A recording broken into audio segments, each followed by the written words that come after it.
তাই যে আমার অফিসে এসে করতে হবে এটা না। যদি না পারেন তাহলে কি কি ডকুমেন্টস নিয়ে আসতে হবে। পৃথিবীটা আসলে একটা অদৃশ্য শক্তির হাতে চলে যেতে যায়, আস্তে আস্তে মানুষ তার কাজ হারাবে। আসসালামু আলাইকুম রহমতুল্লাহ। এটা অত্যন্ত গুরুত্বপূর্ণ যারা সিজু রিনিউ করবেন তাদের জন্য। ইদানিং অনেক মানুষ আছেন যেহেতু কোনো অনলাইনে আবেদন করতে হয়, প্যারিসে যারা আছেন বিশেষ করে তাদের স্যালারি কার্ডের আবেদনের জন্য, রিনিউর জন্য। কারণ বাংলাদেশিদের বড় একটা অংশ প্যারিসে বসবাস করে। যেখানে প্যারিস ফিউচার তাদের নতুন সিস্টেমটা পুরোপুরি নিয়ে আসছে অনলাইনে। তো এই জন্য অনেকেই ডকুমেন্টস সঠিকভাবে নিয়ে আসেন না। আমার এই ভিডিওটা আপনারা সেভ করে রেখে দিন, যখনই আপনাদের রিনিউ কাজ হবে আপনারা নিজেরা করেন অথবা কোনো না কোনো অফিসে গিয়ে করেন, এই ডকুমেন্টসগুলোর সাথে নিন। তাই যে আমার অফিসে এসে করতে হবে এটা না। যেহেতু আমার অভিজ্ঞতা থেকে বলতেছি, অনেকেই আসেন এমন এত বেশি আবেদনের জন্য আসেন রিনিউ করার জন্য, অথচ আমি একটা ভিডিও দিয়ে দিছিলাম আপনাদেরকে যে আপনারা ঘরে বসে করতে পারবেন। আমার এই ভিডিওটা আমার পেজে পাবেন, কিভাবে ঘরে বসে নিজেরা রিনিউর জন্য আবেদন করেন। এটা করতে কিন্তু খুব বেশি কঠিন কিছু না। আমরা চাই যে আপনারা নিজেরাই স্বয়ংসম্পূর্ণ হন, আপনাদের কাজ আপনারা নিজেরাই করেন। তারপরে যাই হোক, আপনারা যদি কোনো অফিসে যান যাতে আপনাদের সময়টা নষ্ট না হয়, যদি নিজেরা এটা করতে সম্ভব না হয়, কোনো অফিসে গিয়ে যদিও করতে হয় তাহলে এই ডকুমেন্টসগুলো সাথে নিয়ে যাই, তখন আপনাদের সময় বাঁচবে, যে প্রতিষ্ঠানে যাবেন তাদের জন্য সহজ হবে। আর চেষ্টা করেন নিজেরাই করতে। আমি একটা ভিডিও দেখিয়ে দিয়েছি শুরু থেকে শেষ পর্যন্ত কীভাবে করতে হয়। যাই হোক, যদি না পারেন তাহলে কি কি ডকুমেন্টস নিয়ে আসতে হবে এটা গুরুত্বপূর্ণ। 1 মিনিটে শেষ করে এলাম, আপনারা দেখেন এই ভিডিওটা। প্রথমে পাসপোর্টের কপি লাগবে, ওকে। তারপরে সিজুর লাগবে, তারপরে অ্যাড্রেস লাগবে, এই অ্যাড্রেসটা যাতে রিসেন্ট হয়। তারপরে contrat d'engagement লাগবে, এটা যে কোনো অফিসে গেলে তাদের অফিসেই পাবেন, আলাদা নেওয়ার প্রয়োজন নেই।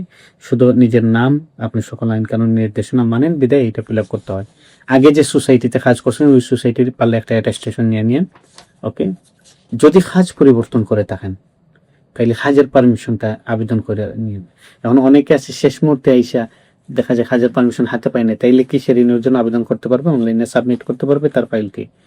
যদি পারমিশন পুরোপুরি না আসে তাইলে সে ডিমান্ড করছেন, ডিমান্ড কপি দিয়েও করতে পারবেন, অথবা কাজের পারমিশন দিয়েও আবেদন করতে পারবেন। কাজ পরিবর্তন করলে কাজের পারমিশন লাগবে, সোসাইটি পরিবর্তন করলে লাগবে। একই সোসাইটিতে যদি থাকেন, পোস্ট পরিবর্তন হয় অথবা এই সোসাইটি থেকে কিছুদিন বের হয়ে গেছেন আবার পুনরায় আসছেন, তাও কিন্তু কাজের পারমিশন লাগবে। কন্ট্রাক্টটা লাগবে নতুন যে সোসাইটিতে কাজ করেন। আর অফিসে যে আপনারা কন্ট্রাক্ট সাইন করছেন এটা লাগবে, আপনাদের পে স্লিপ লাগবে।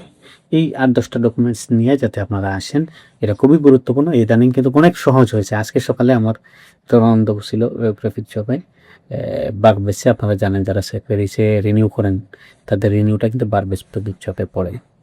তো আজকে যখন বসেছিলাম তখন আমার কাছে মনে হয়েছে যে কিছুদিন আগেও আমরা যখন আসতাম এই প্রেফিকচারে বেশিরভাগ রিনিউ হয়। তো আমি গেছিলাম মূলত আমাদের তো মেটিয়ন্তোসনে ফাইল জমা দেওয়ার জন্য, কিন্তু দেখলাম যে মানব শূন্য প্রেফিকচার, খুব বেশি মানুষ নাই। যারা কাজ করতেছে 12টা গিসে আছে কিন্তু 3-4 জন কাজ করতেছে, কারণ সবকিছু অনলাইন কেন্দ্রিক হয়। প্রেফিকচারে ঝামেলা কম, কাজের মানুষ হয়। তখন আমার কাছে মনে হয়েছে আহারে, পৃথিবীটা আসলে একটা অদৃশ্য শক্তির হাতে চলে যেতে যায়, আস্তে আস্তে মানুষ তার কাজ হারাবে।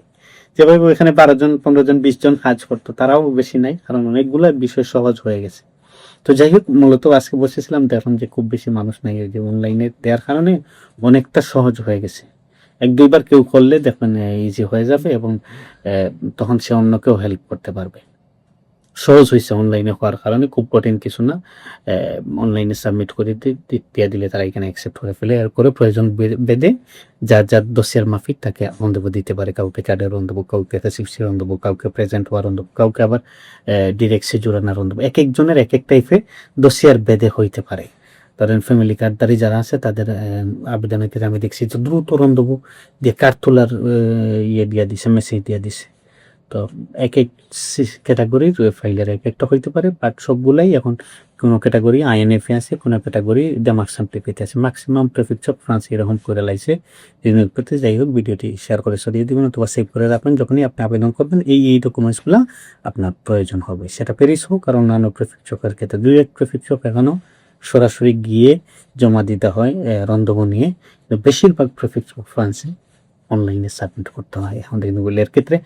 প্রিমিয়ামদের ক্ষেত্রে একটা সময় এমনও হইতে পারে যে ফার্স্ট ফাইলগুলা, মানে একবারে প্রথম ডিমান্ডটাও কিন্তু তারা পুরোপুরি অনলাইনে করে লাইতে পারে। এখন যেভাবে আমরা পুরো দোষিয়ে নিয়ে গিয়ে জমা দিই, এটা হয়তো স্টপ করে লাইতে পারে একটা সময়, এটা সম্ভাবনা আছে, এখনো করে নাই। আর পাশাপাশি এই সার্কুলারটাও চেঞ্জ হইতে পারে, কিন্তু এই যে কোথায় সার্কুলার আছে আমরা যারা স্যালারি কার্ডের আবেদন করি, এই সার্কুলারটা আলোচনা চলতেছে, যদি এটা সত্য হয়ে যায় তাহলে বাংলাদেশিদের অনেক উপকারে আসবে। তখন 7 বছরের আগেও আপনারা নির্দ্বিধায় জমাতে পারবেন। এখনো জমা দেয়া যায়, একেবারেই দিতে পারবেন না এটা নিষেধাজ্ঞা নেই, কিন্তু তাদের নির্দেশনা নতুন সার্কুলার অনুযায়ী 7 বছর। আমি মেটেন্ট হোসেনে আলাপ করতেছি না, মানে নর্মাল হাউসের আন্ডারে যারা 435 বা একে যারা জমা দেন।